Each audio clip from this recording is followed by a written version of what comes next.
today I just want to talk to parents out there who have teenage children and are struggling with the behaviour. Now, I have just gone through the teenage years with my son. He's actually turned a corner now, and I remember when it first began, I was so overwhelmed because I just wasn't prepared. People had told me, oh yeah, the teenage years, it's really challenging, but I wasn't prepared at all. It actually took me back to almost the toddler days when he was very, very difficult, and he would push my buttons and just make my blood boil, and that's kind of went on in the teenage years as well. That's what it kind of reminds me of.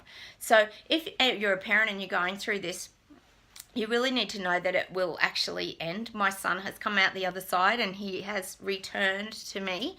They actually, a lot of people say it's like they go into a ride at the show and like the haunted house, and you know, the little car takes them in, and then they actually tell you not to go in with them, to just let them go in and then wait for them to come out, and then either a year or maybe 2 years later they come out the other side and they sort of return to you, which I thought was a really funny analogy, because that is actually what it's like. They just go in like somebody else and then they actually do come out the other side, and you go, oh my gosh, my child's back again.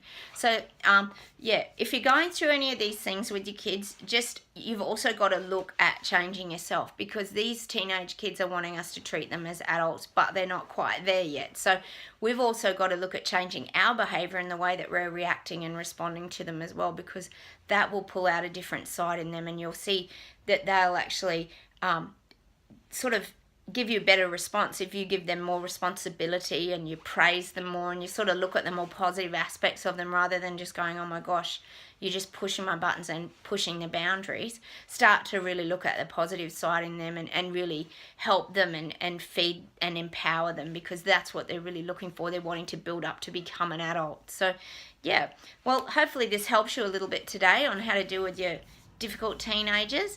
And yeah, if you'd like to subscribe to my channel, that'd be great, and hit the like button below, and I'll see you in the next video. Bye.